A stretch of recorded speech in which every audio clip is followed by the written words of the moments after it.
¿Qué tal? Muy buenas noches a todos los médicos de la audiencia Conectimed y muchas gracias por acompañarnos. Mi nombre es Pablo Gorospe y tendré el gusto de moderar el evento de esta noche. A nombre del LAPI Laboratorio Médico que hace posible este evento, les damos la más cordial bienvenida y les agradecemos el interés por asistir a esta sesión virtual en la que se abordará el tema Medicina Ocupacional, valor de la evaluación periódica. Y bien, antes de presentar a nuestra ponente de esta noche, quisiera dar un breve preámbulo sobre el tema que se abordará. La presencia de agentes físicos, químicos y biológicos, además de las conductas humanas en un entorno laboral, pueden convertirse en potenciales factores de riesgo capaces de infligir un sufrimiento físico y psicológico incalculable a los trabajadores. Dichas situaciones comprometen su calidad de vida y merman su rendimiento laboral. Por lo tanto, es indispensable crear y establecer estrategias de vigilancia continua que permitan identificar de manera oportuna algún escenario de riesgo. Para ello, la respuesta está en las evaluaciones médicas ocupacionales regulares, al identificar posibles problemas de salud en sus etapas iniciales. Los empleadores pueden garantizar intervenciones óptimas que conducen a mejores resultados.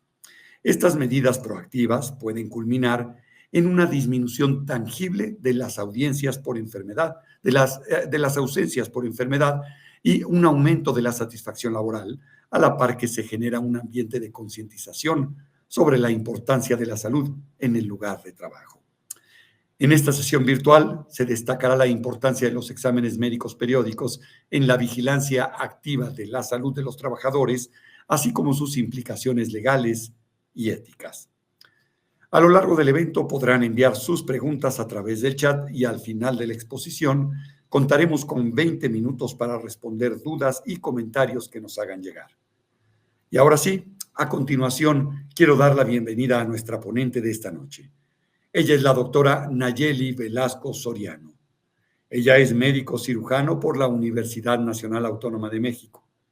Es especialista en salud en el trabajo y también por la Universidad Nacional Autónoma de México.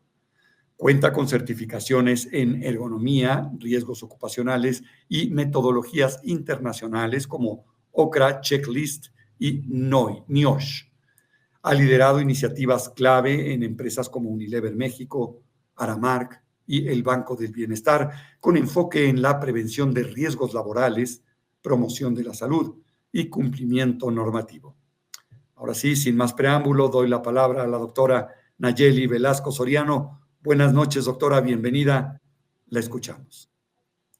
Pablo, buenas noches. Muchas gracias por la invitación. Me encanta estar acá. Esperemos la plática sea de gran apoyo para todos los médicos que nos acompañan. Muchísimas gracias, doctora. Adelante. Listo, muchísimas gracias. Pues vamos a iniciar. El día de hoy vamos a hablar sobre el valor de las evaluaciones periódicas. Vamos a iniciar con el objetivo de la charla. El objetivo de la charla principalmente es destacar la importancia que tiene las aptitudes médicas que emitimos en todos los exámenes, tanto de ingreso como evaluaciones especiales o periódicas. Esto es súper importante porque de esto depende que un candidato o un empleado ya propio nuestro se dé una restricción o una indicación médica particular. Esto ligado a la importancia que tienen los programas, y esto es porque más allá de hacer una evaluación periódica, como puede ser una evaluación de ingreso o una evaluación periódica o una evaluación de egreso, lo más importante es qué hacemos después de estas evaluaciones. Entonces, la importancia de esta charla también es platicarles un poquito de qué hacemos con los programas de vigilancia y cuál es la importancia y el impacto que puede tener esto, ¿no? Porque que si en algún momento en las evaluaciones periódicas detectamos que tenemos algún problema, que puede ser no solo un trabajador, sino podemos encontrar con daños que ya se encuentran en una población o en un área en específica, por ejemplo, tenemos que hacer programas dirigidos a corregir y prevenir que no más colaboradores se puedan lesionar o puedan tener alguna afectación a su salud. Y esto va muy linkeado a cuál es la razón por la cual hacemos, ¿no? Al final hay un fundamento legal. En México tenemos todo un soporte legal que ahorita vamos a platicar más a detalle cuáles son las normas que regulan todo esto y que pueden tener una implicación. Pero esto es súper importante que como médicos hagamos no solo porque sea un cumplimiento legal, sino que realmente como área de salud ocupacional hagamos un enfoque de prevención, que realmente nuestra área como salud laboral es eso, ¿no?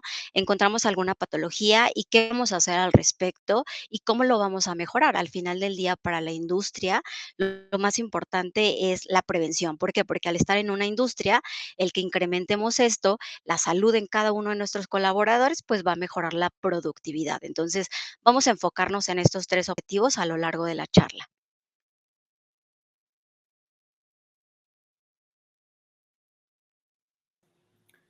Muy bien, pues nuevamente para comenzar esta charla de la doctora Nayeli, vamos a iniciarla con una pregunta que les vamos a pedir a los médicos asistentes nos ayuden a contestar.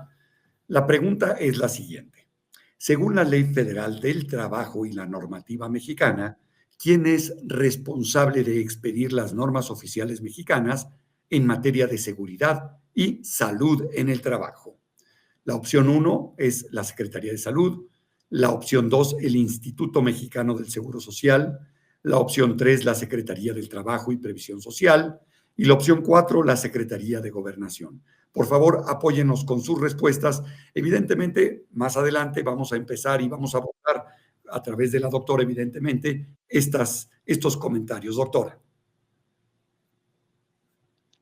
Vamos a esperar un poquito a que haya más respuestas y en las siguientes slides justo la idea es contarles un poquito de cuál es el fundamento y cuáles son las herramientas que podemos tener a nivel legal para poder tener el apoyo y el soporte de todo lo que es la parte de dirección de las organizaciones donde estemos.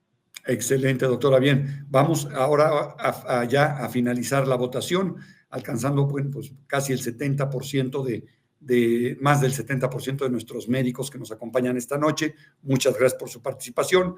Y vemos que el resultado principal es la Secretaría del Trabajo y Previsión Social, seguido, evidentemente, de la Secretaría de Salud. Doctora, adelante. Listo, continuamos con la presentación, por favor.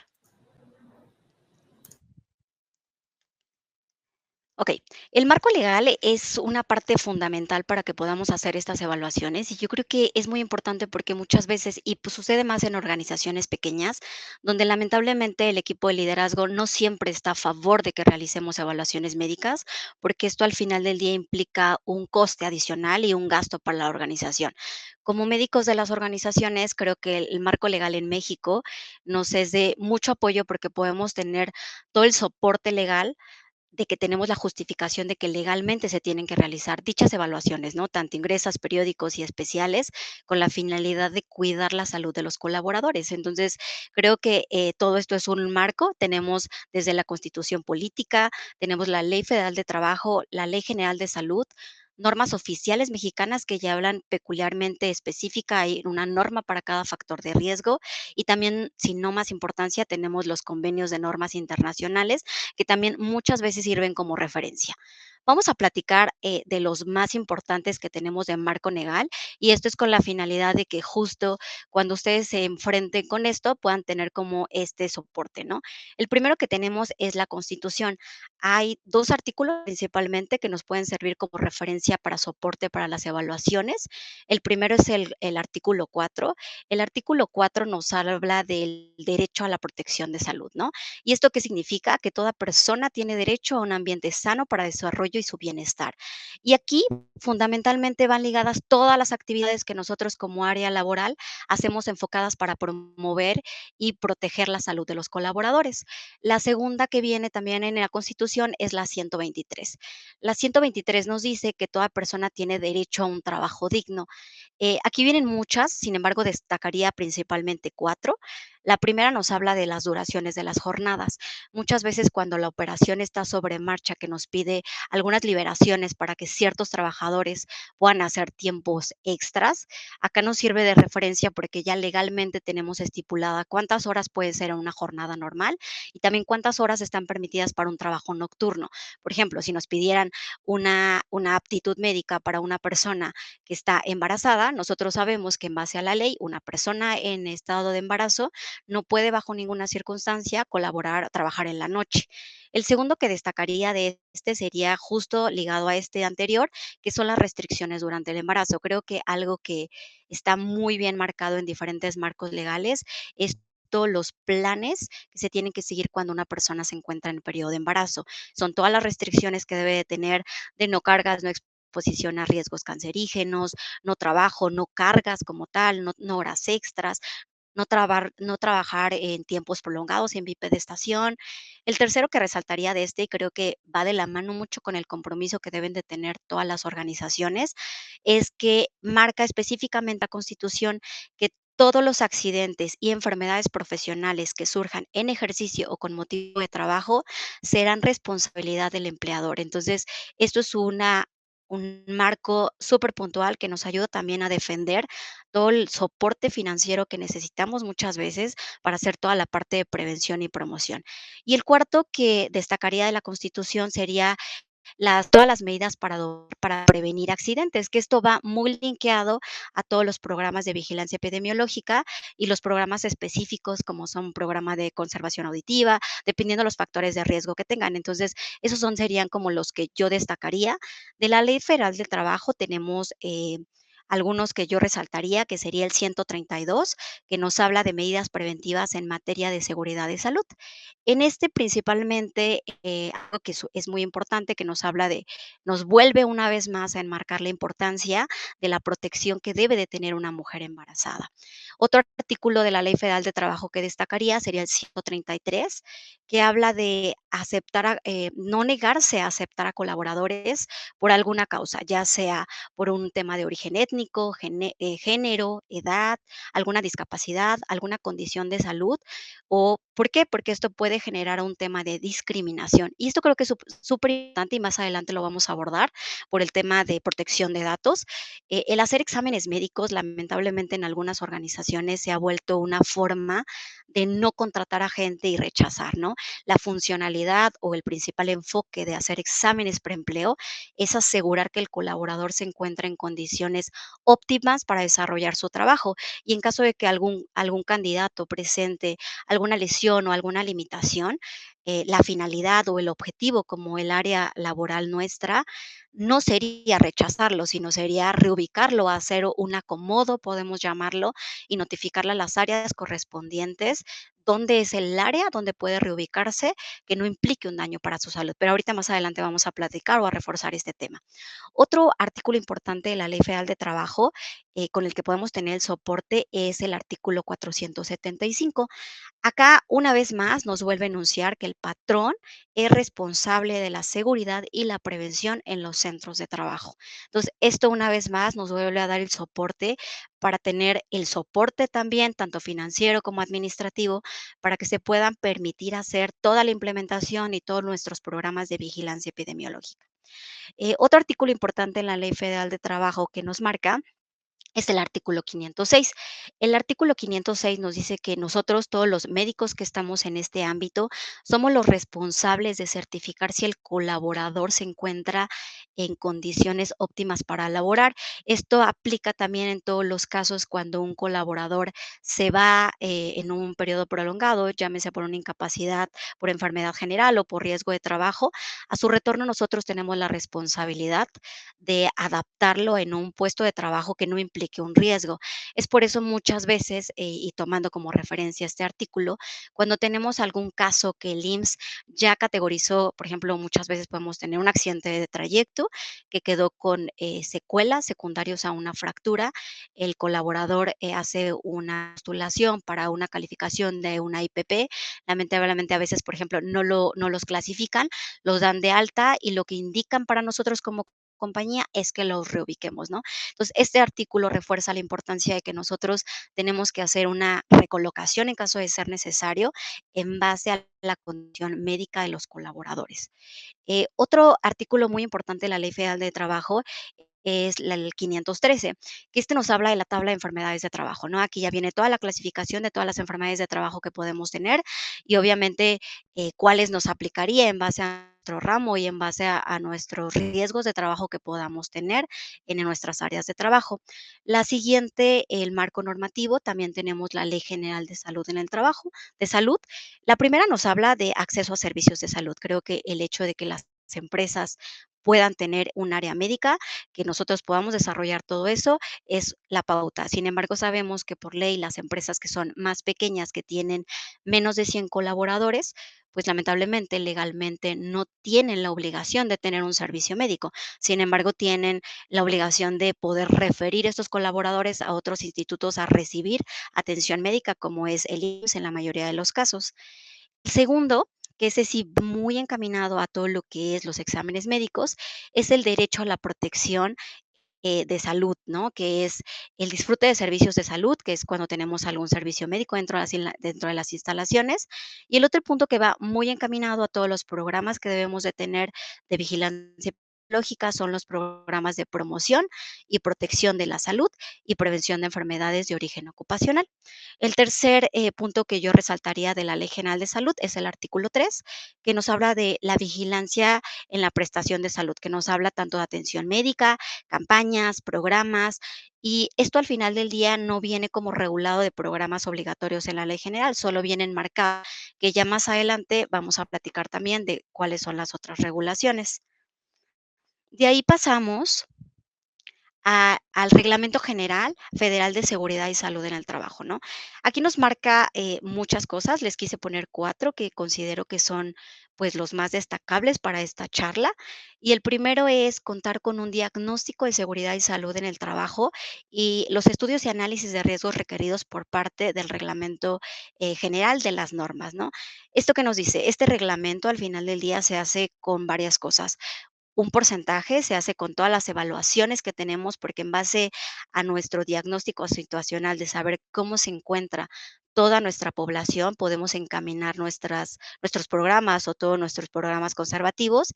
Y el otro es en base a todos los análisis de riesgos ambientales que desarrollamos, también obviamente se hace toda la integración y podemos tener un diagnóstico situacional que este sí es súper importante, que se aseguren que en todos sus centros de unidades los puedan tener porque nos los piden en todas las auditorías que podamos tener de autoridades.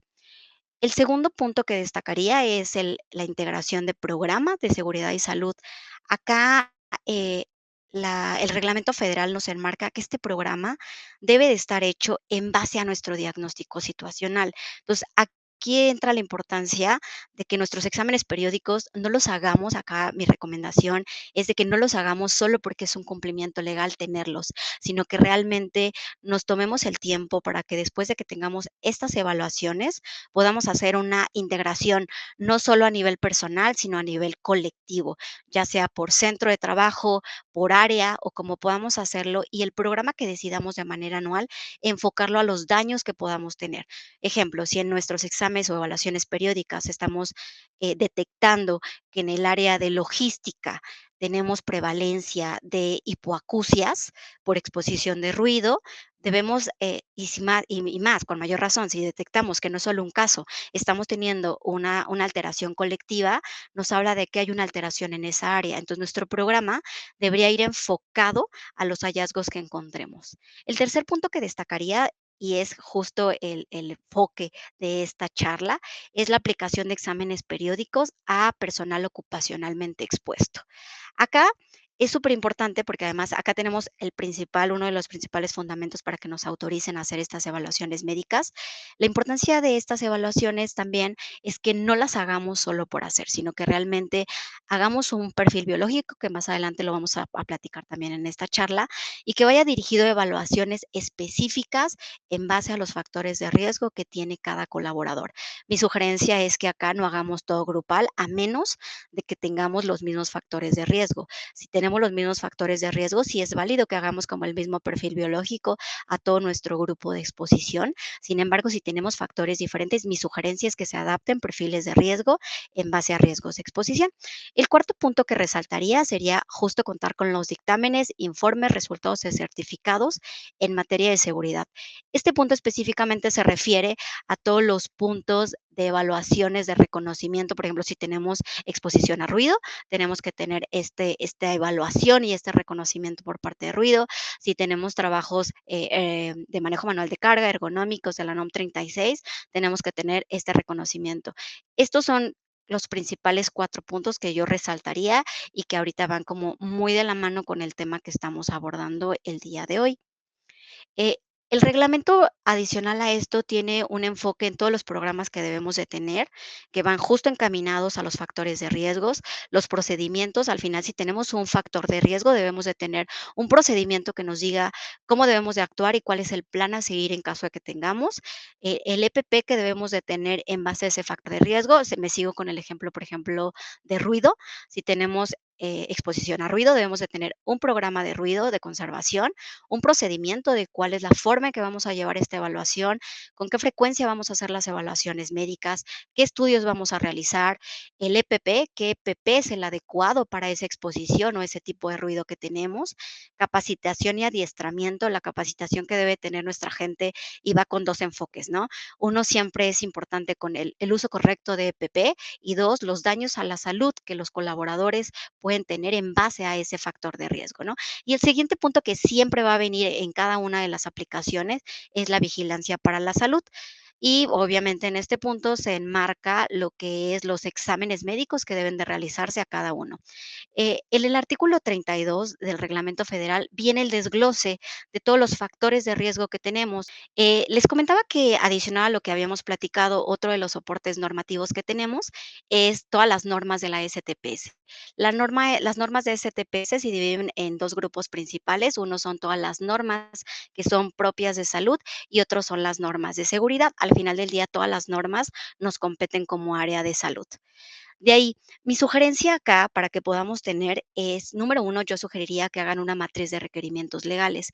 Esto les va a poder permitir a ustedes tener un conocimiento inicial de cuáles son las normas que les aplica. Porque si su centro de trabajo es un área de oficinas administrativas, probablemente muchos de los riesgos que tenemos acá, por ejemplo, ruido, radiación, condiciones térmicas, no van a competirles. Sin embargo, si están en una industria de manufactura, probablemente tengan varios de estos factores de riesgos. Entonces, mi primer paso que yo les sugiero para poder llegar a una conclusión de qué estudios tengo que realizar en base a normativa es que hagamos una matriz de requerimientos legales. Y en esto consideremos toda la normativa que hemos platicado anteriormente. En base a esto, ustedes pueden hacer todo un checklist de qué normas les competen y que podamos llegar. Para que ustedes puedan llegar a la conclusión de qué normas nos competen, algo que es muy importante y es importante que ustedes lo lleven a cabo, no solo lo dejemos en un papel, es que bajen a sus centros de trabajo, que conozcan su industria, que bajen a piso, que platiquen con los colaboradores, porque a veces el área de recursos humanos siempre nos va a compartir un perfil donde viene una descripción de puestos de trabajo. Por esa descripción de puestos de trabajo puede ser realmente un poco con el enfoque administrativo y no con el enfoque de seguridad. A la par, ustedes en todas las industrias se trabaja una matriz de detección o evaluación y reconocimiento con el equipo de seguridad. Entonces, este reconocimiento les va a ayudar, pero mi sugerencia es que siempre estén en campo, que estén en constante contacto con los colaboradores para que puedan tener una matriz de identificación de requerimientos legales y puedan irse ya de manera puntual a lo que indica cada norma. Si nosotros ya tenemos identificado esto, nos podemos meter a detalle a revisar cada normativa y ver el detalle, ¿no? Por ejemplo, tenemos, vamos a seguir con el ejemplo que he estado platicando, la norma 11. La norma 11 en específico viene un apartado, que bueno, no solo en la norma 11, también en todas las normas, de lo que es vigilancia epidemiológica. Nos dice el estudio que debemos de hacer, la periodicidad que tenemos que hacer en base a los niveles de NER, nos viene los tipos, en el caso, por ejemplo, de audiometrías, cuáles son los valores o los rangos que tenemos que considerar. Entonces, mi sugerencia es que hagamos como un análisis general. De todas las normas de secretaría, hay una norma en específico que es la norma que nos habla de todos los programas en general que debemos de llegar. Y al final es una norma que sí nos da como las facilidades, pero sí es importante que tengamos, y incluso esta norma nos dice que los empresarios o los dueños de las industrias nos tienen que dar las facilidades para que nosotros como médicos podamos ingresar a las áreas de trabajo, hacer una identificación de todos los factores de riesgo y en base a eso poder dar a pie a qué programas o qué exámenes tenemos que dar. También en la norma 30 hay algún punto muy específico que nos dice que el patrón debe brindar a los médicos todas las facilidades para establecer las medidas para prevenir tanto accidentes como enfermedades ocupacionales. Entonces, creo que aquí tenemos un punto más para que nos aprueben este presupuesto para hacer las evaluaciones. También enmarca todo lo que son los programas de seguridad y salud en el trabajo, las acciones que debemos de hacer, tanto preventivas como preventivas. En la norma 30 hay un apartado al final en una guía de referencia, que es la 2, que nos viene qué tipos de examen podemos hacer en base a los factores. Sin embargo, viene algo muy genérico. Solo nos habla de dos perfiles, un perfil de personal de producción y un perfil de personal administrativo. Y nos marca como otros, ¿no? Que nos enmarca, por ejemplo, algunos estudios que la norma nos sugiere para hacer, por ejemplo, para el perfil producción, nos sugiere que hagamos biometría hemática, examen general de orina, un coproparasitoscópico, una química sanguínea y una radiografía de tórax. Sin embargo, al final, la guía de referencia es una sugerencia, no es algo obligatorio. Mi sugerencia es de que hagan un análisis para ver cuáles son los tipos de factores de riesgos que tienen y en base a eso podamos definir claramente cuáles son los exámenes que en base a nuestros riesgos debemos de llevar. Mm, okey. De ahí seguimos con la Ley de Protección de Datos Generales. Esto es superimportante enmarcarlo y más en las industrias, sucede más en las industrias pequeñas que en las industrias grandes. Recordemos que todos los datos que vienen examen médico se consideran como datos sensibles, porque me enmarca información personal, médica. Entonces, es superimportante que toda esta información se maneje de acuerdo a normativas, que ahorita también las vamos a comentar. Sin embargo, en los exámenes médicos, a veces en algunos centros de trabajo, podemos llegar a tener por parte de nuestras áreas de liderazgo, llámese gerencia de recursos humanos o dirección, un poco cuestionamiento de poder entender por qué una persona es no apta o por qué una persona le estamos condicionante. Es súper importante que en base a esta ley, nosotros como médicos no compartamos información confidencial y nos ataquemos solo a dar una aptitud médica. Al final del día, nosotros como médicos solo somos gestores, ¿no? De consultores para dar una evaluación. El tema de la empleabilidad o no debería depender de área de recursos humanos, ¿no? Al principio, creo que esto es algo que en muchos centros de trabajo se vive. Sin embargo, mi sugerencia es que siempre ustedes tengan presente que tenemos una ley que nos protege, que como médicos no debemos de compartir esta información.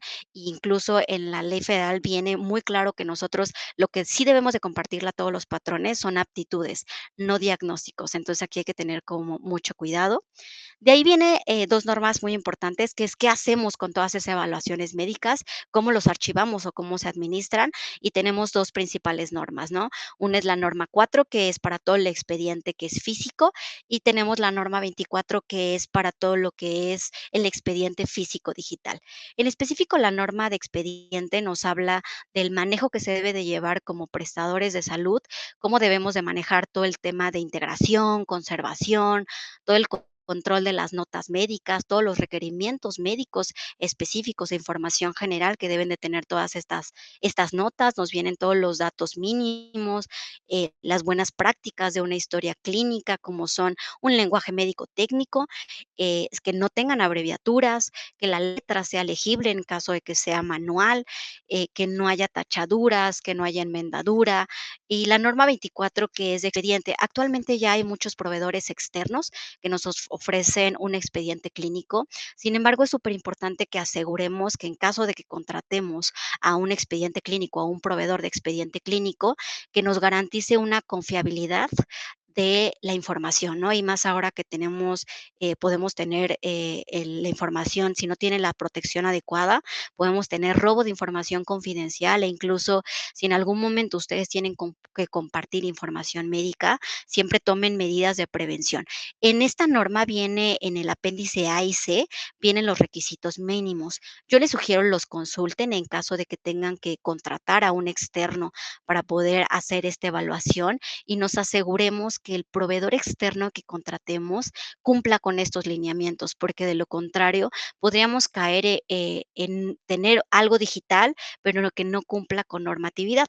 En algunas ocasiones, cuando llega a haber algunas inspecciones, a mí me ha tocado, podemos cumplir. Lo único que te piden muchas veces cuando hay estas inspecciones es de que estos expedientes puedan en algunas ocasiones pues ser impresos para que ellos puedan visualizar y tengan toda la información, llámese la firma digital, los consentimientos informados, todos los expedientes o exámenes médicos se puedan visualizar acá en este expediente digital.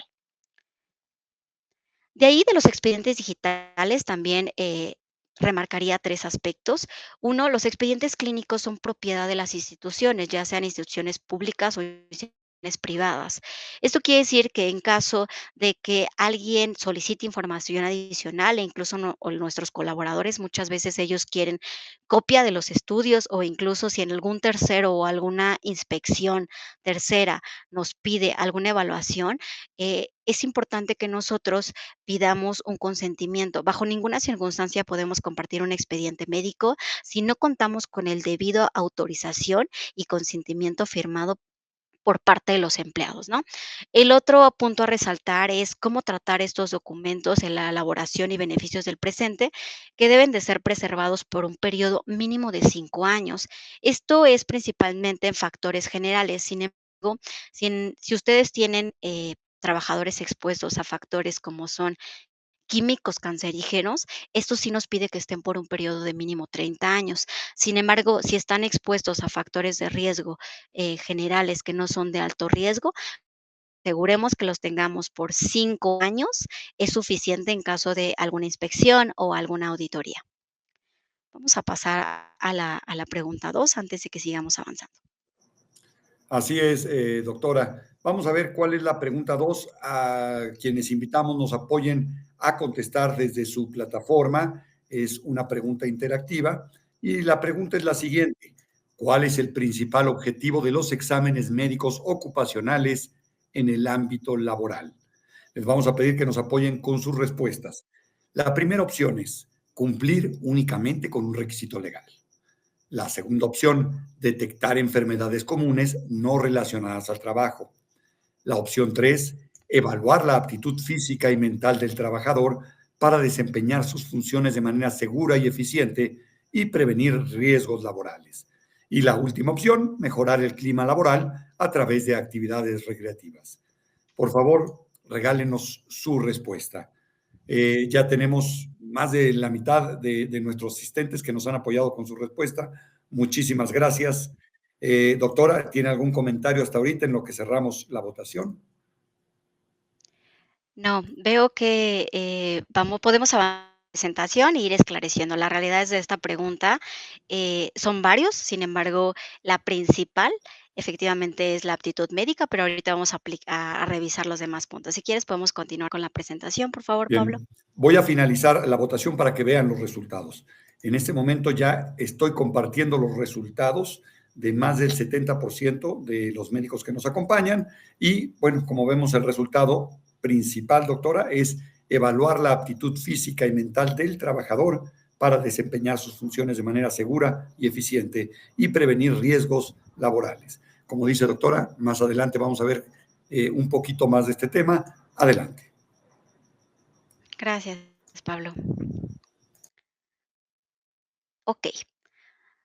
Vamos a pasar entonces ahora a revisar, después de revisar como todo el marco normativo, las evaluaciones médicas periódicas, ¿no?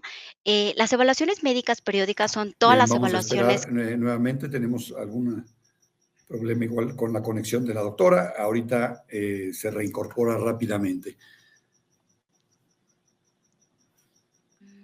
Fíjese, les comento que Hola, Pablo, ¿me hace escuchan? 2 días hubo una actualización en el sistema de esta plataforma, lo cual, bueno, pues nos ha tenido de pronto con este tipo de detalles técnicos que me imagino están a nada de corregir la gente del sistema. Bien, ya tenemos por aquí a la doctora. Doctora, cuando guste ya se puede conectar.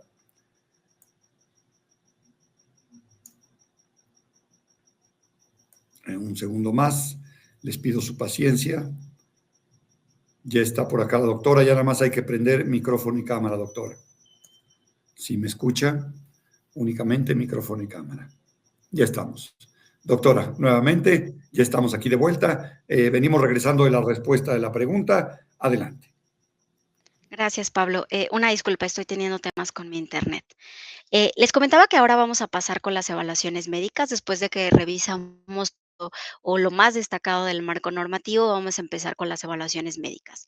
Las evaluaciones médicas son todo lo que hacemos cuando examinamos a un colaborador con la finalidad de monitorear todos los factores de riesgo que puedan tener o todas las alteraciones que estos factores en conjunto puedan detener. Recordemos que el factor el daño a la salud está ligado siempre a dos factores, ¿no? Una es al tipo de riesgo y otra es al tiempo de exposición que pueda estar teniendo. Algo que nos pide o algo que es importante recalcar es que los exámenes médicos deben efectuarse conforme a lo que señalan las normas oficiales mexicanas que al respecto o que emita la Secretaría de Salud.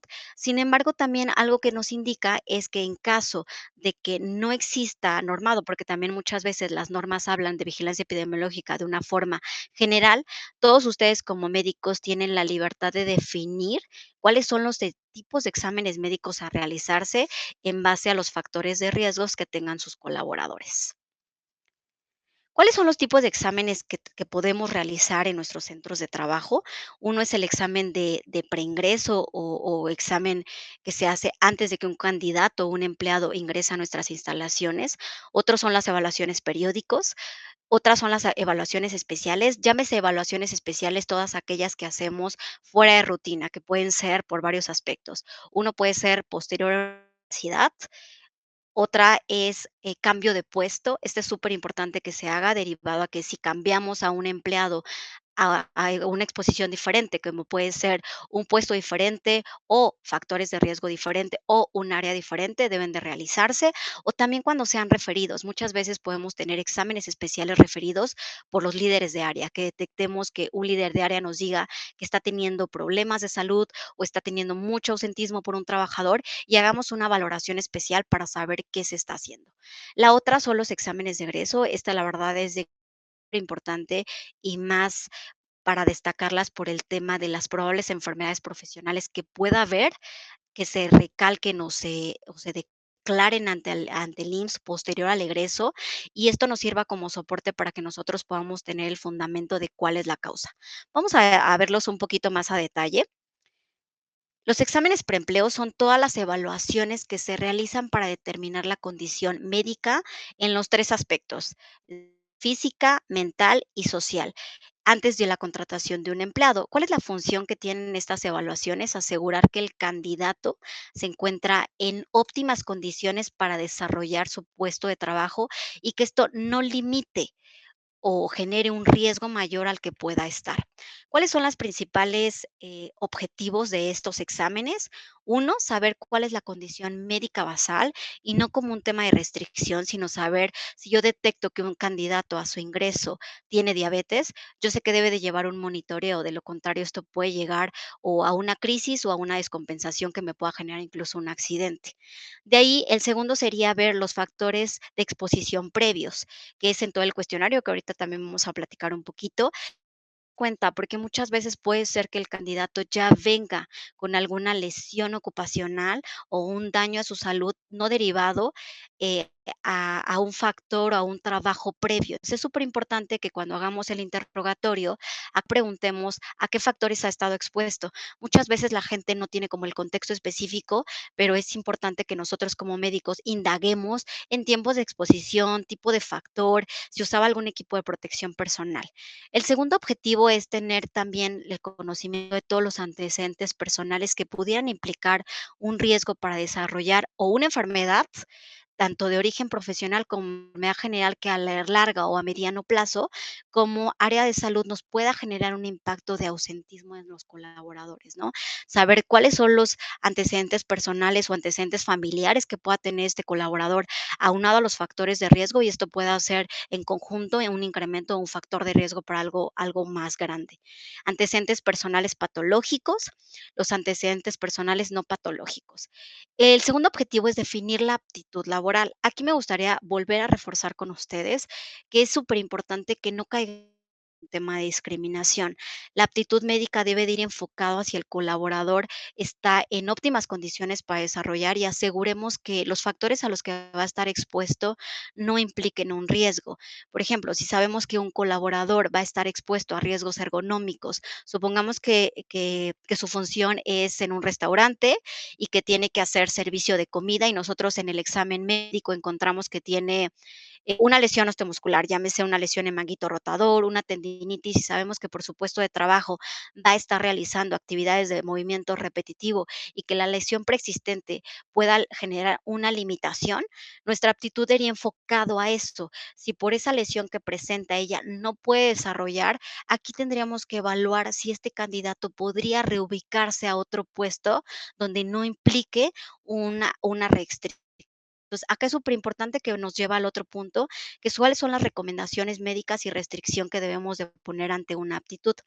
Creo que todavía en México no llegamos a ese nivel, pero espero que con el tiempo el área laboral pueda tener este impacto y que cuando tengamos a una persona que tiene una limitación, no se le niegue el trabajo, sino se adapte las condiciones en los centros de trabajo para que podamos tener. La realidad es que en base a la población, no podemos tener una población 100% sana que pueda poder exponerse a cualquier factor de riesgo. Nosotros como área de salud laboral, seguridad y todos los empleadores deberíamos de buscar medidas que puedan corregir estos factores.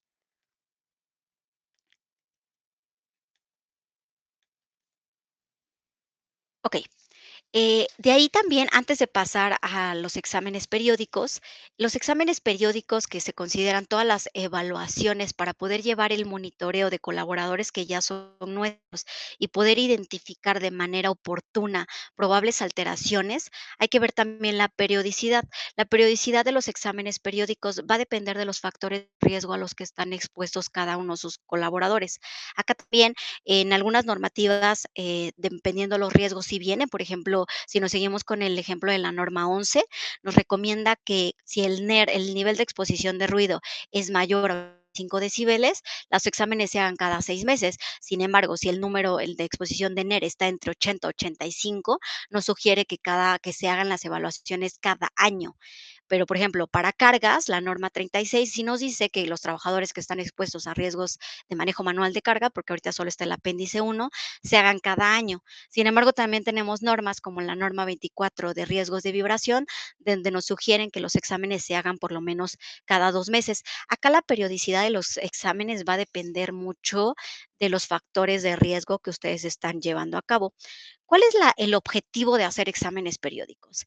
El primero, y creo que es uno de los más importantes, es asegurar un monitoreo de exposición a factores de riesgo. Si nosotros sabemos que en nuestro centro de trabajo los colaboradores están expuestos a ruido, tenemos que asegurar que esa exposición, a lo largo de la exposición continua de nuestros colaboradores, esto no genere una afectación a largo plazo.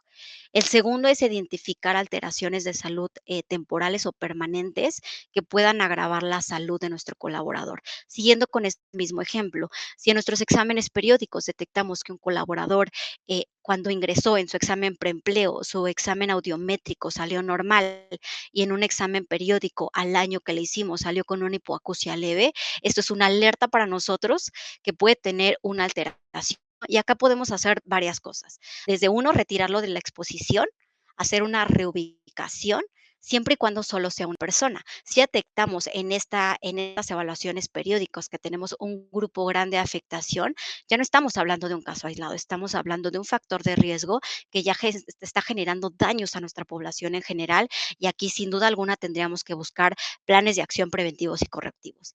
El segundo objetivo es la detección temprana de probables enfermedades ocupacionales. Creo que uno de nuestros principales objetivos como médico laboral es prevenir enfermedades ocupacionales, porque esto, adicional a que estamos generando afectación a la salud de nuestros colaboradores, implica un coste para las compañías en caso de que sean calificados ante el IMSS, porque esto implica un incremento en nuestra prima de riesgo. Entonces, acá los invito a que si hacemos una evaluación cada que tenemos los exámenes periódicos, nos tomemos el tiempo para hacer esta revisión y entender si tenemos algún caso, por ejemplo, tomar medidas de prevención. Si tenemos un colaborador que está expuesto a movimiento repetitivo y en nuestra evaluación periódica encontramos que este colaborador alteraciones de tipo osteomuscular como una tendinitis, tenemos que tomar un plan de acción, porque si no lo retiramos de exposición o no tomamos alguna otra medida médica, podemos a la larga tener una enfermedad de origen ocupacional. El tercero es identificar restricciones y condiciones, que va muy linkeada a la determinación de enfermedades ocupacionales. El cuarto es verificar la eficacia de nuestras medidas de prevención. Si nosotros dentro de nuestros programas conservacionales tenemos el programa de conservación auditiva, aquí podemos evaluar si nuestro EPP está siendo eficaz o no está siendo eficiente y tenemos que hacer algún cambio. O incluso si en algún momento, por ejemplo, nuestra evaluación salió que estábamos de rangos normales, pero nuestros colaboradores están teniendo afectaciones, esto nos habla de que algo no está congruente y tenemos que hacer como una revisión. También los exámenes periódicos, y creo que esta es una parte que también podemos vender a las organizaciones, no solo como un tema obligatorio, sino mejorar la productividad, que al final a las empresas o a las industrias, uno de los principales enfoques de hacer esto es que nuestros colaboradores sean productivos. Al final del día es un negocio. Entonces, que nosotros cuidemos la salud de nuestros colaboradores y enfoquemos los esfuerzos y los programas sean enfocados en base a los hallazgos, sin duda alguna pueden mejorar la productividad. El quinto es la reducción del ausentismo. Esto es, va a salir de todos nuestros exámenes periódicos después de que nosotros podamos hacer un análisis de en total qué fue lo que más predomina o lo que más destaca, las patologías que más prevalecen en nuestra población. Nosotros podemos enfocar las campañas y no solo hacerlos, porque muchas veces podemos enfocar las campañas en los días mundiales, pero puede ser que los días mundiales no sean enfocados a los problemas que nosotros tenemos, ¿no? Si nosotros estamos detectando que nuestra industria, el principal problema es riesgo ergonómico, por ejemplo, y nuestra población se está ausentando y estamos teniendo restricciones médicas, debemos de enfocar nuestros programas y nuestras campañas a los principales problemas que tenemos en nuestra población. La otra es reducción de costos. Sin duda alguna sabemos que el que evitemos enfermedades profesionales y evitemos que nuestra población se esté yendo al IMSS por incapacidades, pues esto nos puede generar costos, costos que al final no pagamos la incapacidad, sin embargo, el que un colaborador se ausente genera costos indirectos a una compañía, desde pagar tiempo extra, desde tener que tener personal extra para estas coberturas, o incluso si tenemos a un colaborador que se ausenta y es el único que sabe operar esa maquinaria, podemos tener incluso pérdidas a nivel de manufactura de millones porque esa máquina no se opera ese día, ¿no? Y otro es mejorar la cultura, el que un empleado tenga la satisfacción de que la empresa donde está lo cuidan y realmente la empresa su objetivo es, o el área de la salud en específico, es cuidar a la población, creo que siempre es muy gratificante para las personas que están acá, ¿no? De ahí tenemos los exámenes periódicos, que mi sugerencia para hacer el programa de vigilancia, número uno, es definir el perfil biológico y la periodicidad. El perfil biológico, que ahorita voy a darles como un ejemplo de cómo lo haríamos, definir los criterios de aptitud. Acá no es tan fácil porque en las regulaciones no viene marcado de cuál es el límite, por ejemplo, de una presión arterial para subir un trabajador en altura. Entonces, acá mi sugerencia es que se basen en artículos, normativas para poder ver. Definir cuestionarios adicionales, por ejemplo, en el tema de exposición a ruido, exposición a polvos, las normas nos sugieren hacer un cuestionario para ver si no encontramos más allá del examen o del cuestionario de antecedentes, tener más detalles en específicos que podamos encontrar acá. Y el último es definir el alcance y la logística. De ahí tenemos los exámenes especiales. Les comentaba que estos son todos los exámenes que sugerimos hacemos después de que una persona se fue o cambió de exposición o retorna de una incapacidad. Esto es súper importante para que podamos poner al colaborador adaptado a los factores sin implicar un riesgo para su salud. De ahí, los exámenes de egreso, que se consideran todas las evaluaciones que deben de realizarse al trabajador cuando termina la relación laboral. Y el objetivo de estas principalmente es valorar y registrar las condiciones con las que un colaborador deja nuestras organizaciones. Y esto es, nos apoya como organizaciones de manera preventiva en caso de que más adelante surja una calificación de una enfermedad profesional y esto implique un riesgo para nosotros como compañía. Enfocándonos a la historia clínica laboral, los aspectos principales que debe tener, uno son todos los factores de identificación, datos de nombre, edad, género, dirección, caso de contacto, los antecedentes familiares que nos sirven como una identificación de cuáles son los riesgos que pudiera tener este colaborador, los antecedentes personales patológicos, todas las enfermedades que pudiera tener que no deberían de ser limitatorias siempre y cuando llevemos un acompañamiento y en las valoraciones médicas y Aquí algo que resaltaría son los antecedentes personales no patológicos. Es muy importante porque muchas veces creemos que los daños a la salud pueden ser por riesgos de trabajo. Por ejemplo, seguimos con el mismo ejemplo de ruido. Un colaborador puede tener alguna alteración auditiva y puede ser que no siempre sea por la exposición del ruido a nuestra industria. Puede ser muchas veces o por trabajos que tiene en la tarde o en otro turno o por actividades de diversión. Sabemos si el colaborador es DJ, le gusta mucho ir a conciertos o incluso toca algún instrumento musical que pudiera ser un factor de riesgo. Entonces es súper importante indagar con todos los factores de riesgo que practiquen los colaboradores. Los antecedentes laborales, sin duda alguna, es una pauta para nosotros para saber a qué estado expuesto y que incluso pueda ser una afectación o un incremento o la causa incluso de la afectación que tenga eso. El padecimiento actual que nos va a servir a nosotros como médicos para mantener la vigilancia de estos colaboradores. Después viene el interrogatorio por aparatos y sistemas dirigido y la exploración física. Aquí sí, mi recomendación es de que se tomen el tiempo. Yo sé que hacer un examen médico de ingreso periódico conlleva mucho tiempo, ¿no? Porque la historia clínica puede ser un poco larga. Sin embargo, es súper importante que la exploración física la hagamos con un enfoque a exposiciones. Si sabemos que el colaborador va a estar expuesto a movimientos repetitivos, sabemos que por ende no debe de tener o presentar alguna lesión de tipo osteomuscular en extremidades superiores que implique un daño. Entonces, acá sí les sugiero que nos tomemos el tiempo para hacer todas las maniobras y la exploración correspondiente para detectar todas aquellas alteraciones que pueda ser un riesgo para los colaboradores. Es la última pregunta de la noche y la pregunta es la siguiente. ¿Con qué frecuencia deben realizarse los exámenes médicos ocupacionales periódicos en empresas de alto riesgo según la normativa y estándares internacionales? Por favor, pedimos a los médicos que nos apoyen con sus respuestas y estamos viendo que, bueno, pues ya se están contestando.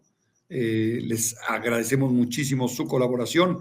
Tenemos a médicos prácticamente de todo el país conectados esta noche. Muchas gracias. Y bueno, pues claro que es un tema que puede ser de mucha utilidad práctica para quienes están pues en alguna industria o al interior de una empresa o dan servicio a alguna empresa o bien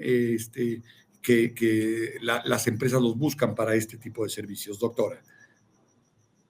Gracias. Para reforzar esta pregunta, recuerden que la periodicidad va a depender del factor de riesgo que tenemos, ¿no? Acá esto ya lo abordamos, por eso lo voy a comentar. La sugerencia en la mayoría de los factores es anual. Sin embargo, sí les sugiero que nos tomemos el tiempo para revisar cada normativa, porque algunas normativas, por los factores, por ejemplo, que les platicaba de la norma C, sí te pide que si sale alterado o están expuestos a un NER mayor a 85, se hagan con menor frecuencia. Pero en general, la mayoría de las normas te pide el 11. Sin embargo, acá también nosotros como médicos, si detectamos alguna alteración, podemos ahí ajustar la periodicidad. Continuamos con la presentación, por favor, Pablo. Claro que sí, doctora. Vemos que la respuesta que más respuestas tuvo, que más aciertos tuvo, fue anualmente, doctora. Adelante, continuamos. Gracias. Voy a tratarme de ir un poquito más rápido porque veo que el tiempo ya nos ganó un poco. El tema de definir los estudios complementarios, justo como platicábamos en un principio, la norma 30 te da algunas sugerencias de estudios complementarios en base a si es perfil administrativo o operativo. Sin embargo, aquí yo les sugiero que hagan un perfil biológico en base a exposiciones. Entonces, aquí pueden hacerlo de varias formas. Puede ser desde por tipo de exposición, por grupo de áreas, ¿qué quiere decir? Puedes agarrar por grupos de área logística, empaque o incluso por puestos de trabajo, porque podemos tener en una misma área diferentes puestos de trabajo y estos al realizar diferentes actividades pueden estar expuestos a diferentes riesgos. Entonces, yo sugiero que en caso de que ustedes lo realicen o lo hagan con un laboratorio tercero, siempre hagan un perfil biológico y definan qué factores de riesgo tienen y en base a eso decidan qué estudios son los ideales para que ustedes puedan hacer la liberación de una aptitud médica. Ahora, de ahí tenemos las aptitudes médicas. Las aptitudes médicas, que son las que emitimos tanto en un ingreso, son apto, que quiere decir que el colaborador se encuentra en condiciones médicas para desarrollar su trabajo sin ningún problema o sin ninguna restricción. Puede ser que en este punto tengamos el colaborador que tiene algún tema médico, sin embargo, eso no lo restringe para su condición médica, ¿no? Voy a poner un ejemplo. Si una persona es diabética, pero no tiene exposición a ningún factor de riesgo y está controlado, en realidad no tiene ninguna limitación, se considera como apto. De ahí tenemos las aptitudes condicionadas. Las aptitudes condicionadas son todos aquellos colaboradores que tengan una condición médica que pueda ser manejada y la condicionante sea justo eso, ¿no? Que lleve un control. Voy a poner un ejemplo. Vamos a seguirnos con el de diabetes. Que sea una persona diabética, sin embargo, se encuentra controlada y va a hacer una actividad de riesgo. En este momento su glucosa está normal, entonces él es apto y la condicionante es que continúe con un monitoreo médico para asegurar que no haya una alteración. De ahí tenemos los aptos con restricciones, quiere decir que tienen una condición médica que no les impide elaborar, sin embargo, sí los restringe para hacer ciertas actividades, ¿no? Acá podemos tener, por ejemplo, un colaborador que tenga, no sé, una hernia discal o tenga algún tema, alguna vasculatura pélvica, por ejemplo, es apto con restricciones. ¿Por qué? Porque no puede hacer todas las actividades. Tiene una restricción para no manejo manual de carga, para evitar un daño a la salud. Y de ahí tenemos los no aptos, ¿no? En teoría, si hacemos como todo un tema de inclusión y adaptación y condiciones, el porcentaje de no aptos que deberíamos de tener en una organización deberían de ser muy pocos para evitar un tema de discriminación. De ahí tenemos la importancia de tener un programa de vigilancia epidemiológica que viene un poquito con todo lo que hemos platicado a lo largo de la charla, ¿no? El primer punto que resaltaría sería la matriz de cumplimiento legal y esto se los vuelvo a reforzar. Creo que es súper importante que tengamos identificados cuáles son los factores de riesgo que tenemos expuestos y en base a eso hagamos la identificación. De ahí tengamos manuales, procedimientos y formatos en base a nuestros factores. El punto dos es definir o establecer nuestros objetivos, ¿no? Nuestros programas a qué va enfocados, ¿no? A veces nos topamos con organizaciones donde dicen, tenemos ruido, pero no tenemos clasificador, entonces audiometrías para todos, espiros para todos, y no debe de ser así. El programa de vigilancia debe de ir enfocado a factores de riesgo. Entonces, aquí es súper importante que todos los programas se enfoquen a los factores de exposición. De ahí, definir el perfil biológico. Acá la verdad es que en normas vienen hay muchos artículos. De hecho, también acá les sugiero, el año pasado, más o menos en abril del 2024, la Secretaría del Trabajo publicó un catálogo de cédulas para valoración de enfermedades profesionales. En esta cédula vienen varios rubros.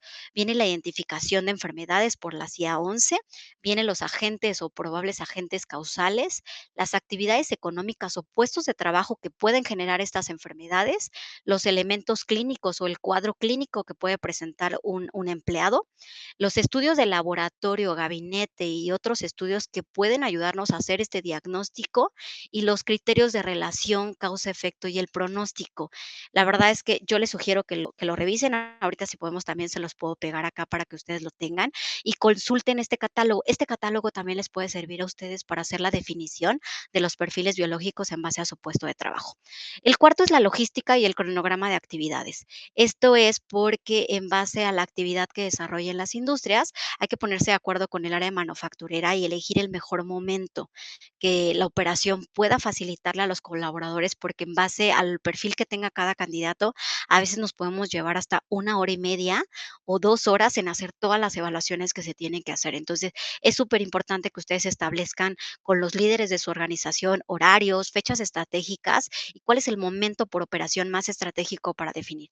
El siguiente punto es definir los recursos. Si ustedes están en un centro de trabajo donde solo son el médico y una enfermera y tienen una población de 1,500, ver con su organización recursos tanto humanos, económicos y de equipos que les pueda dar la facilidad, porque al final si es una organización con un equipo de salud pequeño y un equipo, una población muy grande, puede ser que se pasen todo el año haciendo exámenes. Entonces, es importante que vean cómo hacen. Y lo más importante de hacer evaluaciones médicas lo quiero resaltar, es el plan de acción, ¿no? Más allá de hacer exámenes médicos, ¿qué hacemos con esos resultados? ¿Cuáles son las conclusiones y cuáles son las recomendaciones que hacemos desde una manera individual cuando tenemos un colaborador? Que además por norma es importante que nosotros al término de la evaluación le expliquemos cuáles fueron sus resultados y cuáles son las recomendaciones médicas que tenemos que hacer. Y de ahí pasemos también con las recomendaciones para nuestra área de dirección.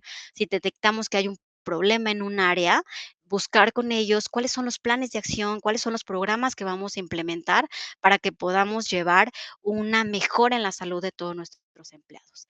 De ahí vienen todos los programas que deben de surgir. Los programas en sí deberían de estar desde la identificación, pero si no fueron identificados, certificados, les sugiero que después de hacer los exámenes médicos puedan definir cuáles son los programas estratégicos que debemos de tener en una organización para que podamos prevenir los riesgos. Pueden ser desde, aquí les enumeré algunos, que es el de protección respiratoria, protección auditiva, programa ergonómico, programa de radiación, programa de temperaturas abatidas. Sin embargo, puede haber muchísimas otros programas que podamos desarrollar en base a los factores de riesgo que podamos tener o presentar. Por mi parte sería todo, Pablo. Espero que la información les haya sido de utilidad. Fue muy breve, la verdad es que todo lo de los exámenes periódicos, el cumplimiento legal, podríamos pasar horas hablando acá de todo esto. Sin embargo, espero les haya sido de su utilidad y agradecer de antemano la oportunidad de esta conferencia, Pablo. Muchísimas gracias. Agradecemos evidentemente a la doctora Velasco por esta valiosa, pero sobre todo útil presentación. Muchísimas gracias, doctora. Y bueno, antes de comenzar con la sesión de preguntas y respuestas, quiero hacer una mención acerca del API Laboratorio Médico, que gracias a su interés en llevar contenido de calidad a médicos en activo, es que el día de hoy se hace posible este evento. En el API Laboratorio Médico es bien sabida la importancia que tiene la vigilancia de la salud para el personal ocupacionalmente expuesto. Por eso, la API pone a disposición de médicos generales y especialistas en salud ocupacional un portafolio completo de estudios de laboratorio enfocados en riesgos laborales con interpretación médica y asesoría personalizada. Además, como agradecimiento por su participación en esta plática, se ofrecen 2 meses de crédito en estudios para las empresas representadas por sus profesionales de la salud y que han asistido a este evento. Para obtener dicho beneficio, les pedimos que ingresen a través del código QR que está ahorita en pantalla y así podrán utilizar dicho beneficio en estudios de personal en riesgo y perfiles de salud a bajo costo. De esta manera, la API facilita el cumplimiento de sus programas de vigilancia médica de manera accesible y oportuna. Pasemos ahora sí a la sesión de preguntas y respuestas, donde ya, bueno, tenemos aquí algunas preguntas y nos vamos a ir por las preguntas que se hicieron al inicio de la plática. En un momento más les vuelvo a poner el código QR para quienes no lo hayan podido escanear. Al terminar las preguntas y respuestas, voy a volver a poner el código QR. Y ahora sí, del doctor Christopher Márquez Aguilar pregunta: hola doctora, buenas noches, excelente ponencia. Mi pregunta es, en el caso del personal que está en un área administrativa, pero en dicha área hay exposición del personal a radiación, debido a que el área está contaminada ya que albergó una máquina de rayos X décadas atrás y el acumulado de radiación documentada es de 150 microsievert año, solo de radiación acumulada. ¿Qué procedería en este supuesto caso, doctora? En este caso, yo sugeriría que los metan al programa igual como si estuvieran expuestos, porque al final, aunque no ellos, su trabajo propio no es operar equipo y no estén expuestos a radiación, mi sugerencia es de que los metan al programa, sí o sí, y les hagan las evaluaciones como si estuvieran expuestos. Muchísimas gracias. La siguiente pregunta del doctor Luis Alejandro Hernández López es la siguiente. Excelente exposición, doctora Velasco. En su experiencia sobre medicina ocupacional, ¿usted conoce algún antecedente sobre afecciones de salud por parte de los profesionales y especialistas en el área de odontología o odontológica? Acá yo creo que les va a servir mucho de ayuda. El catálogo de cédulas que les comento, ahorita yo misma se los comparto en el chat. Viene también todos los puestos de exposición, porque al final el mundo de patologías, de enfermedades profesionales es inmenso, y en esta cédula ustedes van a encontrar todas las enfermedades que pueden tener y todas las profesiones o todos los factores de riesgo que pueden tener. Entonces, creo que esto les va a servir de mucho. Ahorita yo me comprometo a colocárselos. Muchísimas gracias, doctora. Vamos con la siguiente pregunta. Esta es de la doctora Silvia Karina García García. Buenas noches, muchas gracias por este interesante tema. Mi pregunta es si hay alguna norma que establezca las medidas a considerar para la salud mental en el trabajo, doctora. Sí, en específico para la salud mental está la NOM de la STPS, la NOM 35. Entonces, la norma 35 te pide justo, esta ya está en vigor, entonces ya deberíamos de tener en los centros de trabajo evaluaciones. Acá son cuestionarios y aparte, obviamente, nosotros como salud debemos de tener el plan de acción de detectar cuando se detecte un caso, hacer las referencias. Entonces, mi sugerencia es, sí o sí, consideren la NOM 35 para esta exposición, que son los riesgos psicosociales. Así es, doctor. Muchísimas gracias. Vamos con la siguiente pregunta del doctor Cronodaldo Nario Arismendi. ¿Qué medidas adoptaría si en los exámenes periódicos presenta el personal lesiones auditivas como hipoacusia y ya los ha roto y se empiezan a lesionar los nuevos trabajadores? Hace un estudio de la maquinaria del trabajo, pero no puede parar la productividad de la empresa, doctor.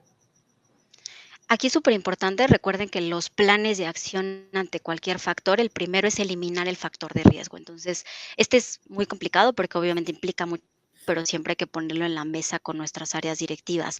Uno es eliminar el factor de riesgo. Si no lo puedo eliminar, después tengo que pasar a medidas administrativas. Si tienes alguna maquinaria o algo, puede ser desde aislar la máquina y si no puedes aislar la máquina, incluso evaluar si puedes aislar a los colaboradores. Acá también el segundo punto serían administrativas, que es lo que veo que has hecho, que lo has estado rolando. Y el último plan de acción, por ejemplo, es el EPP. Entonces, yo creo que si ya el EPP y el administrativo no te ha servido, mi sugerencia es que pasemos a temas de ingeniería o buscar algún medio que pueda hacer contener el ruido para que no siga exponiendo a los colaboradores. Muchísimas gracias, doctora. Gracias por la pregunta al doctor Clodoaldo Nario. Vámonos con la siguiente pregunta, igual del doctor Clodoaldo Nario. ¿Qué sucede en los colaboradores que ingresan sanos y en el examen de egreso después de 3 o 4 años de trabajo diagnostica hipoacusia, doctora, perdón? Aquí yo sugeriría que hagan una evaluación para evaluar, para ver si realmente la etiología es por exposición laboral. Recordemos que en 3, 4 años pudieron pasar muchas cosas, desde que el colaborador sufriera un traumatismo, desde que alguna enfermedad generara alguna lesión coclear. Entonces, yo sugeriría que hagan una investigación para detectar si realmente es por causa de ruido o no, y en caso de que sea generado por ruido, por exposición a nuestros factores de riesgo, habría que tomar medidas. Número uno, habría que reubicar a ese colaborador para que no siga teniendo más afectaciones a su salud auditiva. Muchísimas gracias, doctora. Vamos con la siguiente pregunta. Esta es, un segundo, esta la pregunta. Bien, de la doctora María del Carmen Villegas Islas. Buenas noches, doctora Nayeli. Gracias por tan interesante presentación. Mis dudas son, además de la clasificación de las clases de riesgo del IMSS, ¿hay otra que se aplique en México? Y la otra duda es, ¿en qué clase de riesgo quedaríamos como personal de salud? Y en específico, los que somos médicos clínicos, doctora. Sí, en México y más los trabajadores que son derechohabientes, todas las clasificaciones o probables enfermedades ocupacionales sí o sí van a ser clasificadas ante el IMSS como enfermedades profesionales. E incluso acá también, ahorita que hablamos de enfermedades profesionales, mi sugerencia es que si en las evaluaciones periódicas ya detectaron que un grupo grande tiene, nos seguimos con el ejemplo de audición, tiene enfermedades auditivas, sabemos que esto implica un incremento en la prima de riesgo. Mi sugerencia es que hagan una declaración anual. Recuerden que al año solo podemos tener un incremento de un porcentaje de 1 al año. Entonces, si tú haces la declaración el mismo año de todos tus colaboradores, solo este año vas a tener el impacto en la prima de riesgo. Y incluso también nosotros como médicos, que también podemos tener afectaciones como enfermedades profesionales, como surgió, por ejemplo, en COVID, que al estar expuestos tuvimos una mayor afectación como médicos. Actualmente, por ejemplo, COVID ya está clasificada como enfermedad profesional. También todas las clasificaciones serán atendidas por el IMSS. Muchas gracias. La siguiente pregunta del doctor José Antonio Solano Bautista. Buenas noches, una tienda de abarrotes de venta solo menudeo con 15 trabajadores. ¿Se necesita que tengan seguro médico, doctora? Okey, todos los colaboradores, recordemos que tienen derecho a la salud. Entonces, todas las empresas, sin importar el número, mi sugerencia es que estén dados de alta, ya sea lo más común es por el Instituto, del Seguro Social, para que el IMSS pueda proveer. Y más, hacer una empresa tan pequeña, pues, obviamente no va a ser factible a nivel financiero tener un médico asignado. Entonces, para brindar la atención, lo más sugerible es que estén dados de alta en el IMSS. y más de manera preventiva por cualquier probable daño a mediano plazo o a largo y demás, es un excelente beneficio. Y recordemos que todos los colaboradores tienen derecho a la salud de acuerdo a la Constitución. De acuerdo. Muchas gracias, doctora. La siguiente pregunta del doctor Iván Renato Zúñiga. Una pregunta: hace tiempo laboré en una empresa y se presentó un brote por enfermedad diarreica que se tenía que hacer en ese momento. ¿Se tenía que notificar a la jurisdicción sanitaria o qué procedería? Fueron cerca de 300 trabajadores afectados, doctora. Acá, de hecho, yo estuve en un comedor industrial. Es importante siempre, y más cuando tienes un volumen tan alto, si el comedor es propio, ¿qué quiere decir eso? Que en la empresa donde están proporcionan los alimentos a los colaboradores, el proveedor que les da los alimentos tiene que activar un plan de contingencia. Entonces, todos los alimentos, por norma, se congelan durante un periodo, todo lo que se produce. Entonces, esos alimentos se tienen que mandar a un laboratorio para procesar, para asegurar que haya sido causa. Lo más probable es por el volumen tan alto que se tuvieron de cuadros diarreicos, es de que hubo un error en el proceso de producción de esos alimentos. Y ahí, por lo regular, las empresas que dan servicio de comedor tienen que tener una cobertura o un seguro para respaldar a la empresa por la afectación y el brote que genera a los empleados. Muchas gracias, doctora. Vamos con la siguiente pregunta del doctor David Carrillo Silva. Buenas noches. El síndrome de Burnout está considerado en, por ejemplo, como cuáles instituciones o empresas, doctora. Bueno, el burnout está clasificado o se menciona en la NOM 35 de la STP. Es que no entiendo muy bien la pregunta. ¿Está considerado, por ejemplo, en cuáles instituciones? Bueno, todos estamos expuestos a un síndrome de burnout dependiendo las cargas en las empresas. Entonces, acá yo le sugeriría que en las empresas se hagan la ejecución de la norma de factores psicosociales y en caso que se detecte justo alguna alteración en cualquiera de los pilares que se evalúa, tomar medidas de prevención y esto es muy en conjunto, tanto salud laboral como el área de recursos humanos para prevenir síndromes o alteraciones que afecten a la salud, porque actualmente ante el IMSS ya están clasificadas las enfermedades de salud mental como enfermedades profesionales. Entonces, creo que es importante la prevención, tanto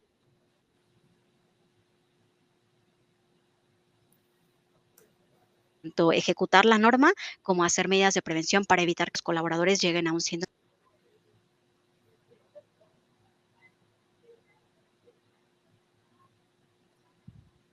Bien. Vamos con la siguiente pregunta del doctor David Carrillo Silva. Excelente ponencia. En una empresa con menos de 100 trabajadores, ¿qué plan de medicina del trabajo se implementa, doctora? Ok, recuerden que todas las evaluaciones médicas y todos los programas no están definidos en el número de empleados que tenemos. Lo único que sí está normado es tener un centro de salud, que si tienes más de 100 empleados, sí te pide la ley que tengas un centro de atención o un médico o una enfermera que sea responsable. Pero aunque tengas menos de 100 empleados, los programas a implementar son todos los que tengas en base a cumplimiento normativo. Si tienes ruido, tienes que hacer el programa de conservación auditivo. Si tienes exposición a riesgos ergonómicos, tienes que dar cumplimiento a la NOM 36 y a todos los puntos que marque la ley federal. Entonces, en realidad, recordemos que no importa la cantidad de empleados, el cumplimiento normativo de vigilancia epidemiológico es a total empresas, llámese pequeñas, medianas o grandes. Muchísimas gracias. La siguiente pregunta de la doctora Leonor Maya Domínguez. Excelente presentación. ¿Existe algún formato para cada uno de los exámenes médicos que debemos realizar? ¿Algo que ya esté normado? Gracias y felicidades. Sí, en la norma de expedientes vienen sugerencias de cómo podemos hacer. Sin embargo, como médicos, ustedes son libres de hacer su propio formato para ingreso periódico. Sin embargo, algunas normas ya vienen. Por ejemplo, en la norma 11, el cuestionario preauditivo, sí vienen las sugerencias. Al final del día vienen anexos que son sugerencias de qué preguntas podrían ustedes incluir. Sin embargo, ustedes son libres de considerar sus propios formatos para exámenes médicos tanto de ingreso, periódicos y especiales, cada empresa puede definirlos. Muchísimas gracias. Una pregunta del doctor Alejandro Cordero García. Buenas noches, doctora. Con respecto a los empleados que desempeñan sus actividades a distancia, ¿Cómo pueden implementarse las medidas de vigilancia en salud ocupacional, doctora? De hecho, también ya hay una norma STPS para trabajo desde casa, que es el home office. Y al final del día, en esta norma, también como empleador, tiene la responsabilidad de poder llevar todo el sistema de vigilancia, tanto en todas las normatividades, garantizar que tengan un lugar adecuado para su centro de trabajo. Entonces, también ya está regulado. Entonces, todos los programas se pueden llevar. Acá también ya viene mucho y pueden hacer uso del tema de telemedicina. Todo el tema de telemedicina puede ser muy útil para todas las personas que están en esta modalidad. Muchísimas gracias. La siguiente pregunta, doctora, que es más bien un comentario, creo, del doctor Rodrigo Correa Reyes. Dice, existe un tamizaje de ansiedad, depresión y pánico en primer nivel por parte del IMSS. No Sí, sé si es sea correcto. pregunta o es comentario. No, yo creo que es comentario. Efectivamente, hay muchos cuestionarios. Acá, de hecho, la NOM 35 nos sugiere, ya sea derivar al instituto IMSS a los colaboradores que presenten alteraciones, o muchas empresas cuentan con algún psicólogo. Entonces, existe una infinidad de cuestionarios específicos para poder hacer la detección oportuna de alteraciones, de factores, psicosociales, como pueden ser ansiedad o depresión. De hecho, la norma te pide identificar toda la gente que tiene eventos traumáticos de origen laboral. Entonces, estos casos sí es súper importante que como área de salud los derivemos y ya sea que el especialista, llámese IMSS o psicólogos, las empresas puedan hacer estos cuestionarios específicos para tener la claridad, identificar si están cursando alguno de estos cuadros. Muchísimas gracias. Vamos con la siguiente pregunta del doctor Josué Junco Cetina. Buenas noches, me surgió una duda en lo que está comentando en este justo momento. Hijo, fue en algún momento pasado. Los estudios de laboratorio no se les puede compartir a los pacientes. Me Sí, sí se imagino les que... puede compartir. Ok. Sí, al final depende mucho de ustedes. Difícilmente una empresa le da como una copia como tal al colaborador. Mi sugerencia es que al estar realizando las evaluaciones periódicas, al mismo tiempo les vayamos dando como la retroalimentación de los hallazgos que se encuentran en la exploración y adicional, porque obviamente tenemos algunos estudios de laboratorio o gabinete que nos entregan la interpretación después, citemos a los colaboradores para darles como el feedback de los hallazgos, la receta, incluso, por ejemplo, si en los laboratorios encontramos alguna patología, hacer intervención oportuna. Si el colaborador desea, por ejemplo, una copia de su laboratorio de su química sanguínea, eh, si la empresa no tiene ningún inconveniente, se les puede compartir. Al final el resultado es desde el empleado. Donde Muchas comentaba, o gracias. al igual y donde surgió la duda, es de no se le puede compartir a terceros, ¿no? Si viene alguna autoridad o cualquier otro instituto o incluso a nuestra misma organización, alguien nos pide el expediente, no se lo podemos compartir a menos de que el empleado nos dé su autorización por escrito de que yo puedo compartirle su expediente, no sé, al área de seguridad. De lo contrario, bajo ninguna circunstancia debemos de compartir las evaluaciones de nuestros empleados. Muchísimas gracias, doctor Nayeli. La siguiente pregunta del doctor Eduardo González Gaona. Muy buena presentación. Mi pregunta, ¿cuánto tiempo se tiene que conservar las audiometrías, ya que se tiene que conservar la audiometría inicial para comparativos subsecuentes, doctora? La sugerencia para audios es mínimo 5 años, pero efectivamente, cuando nosotros hacemos, para asegurar si no hay una afectación auditiva, que es para ver si no tenemos activo o presente el ECT, tenemos que hacer la comparación año con año.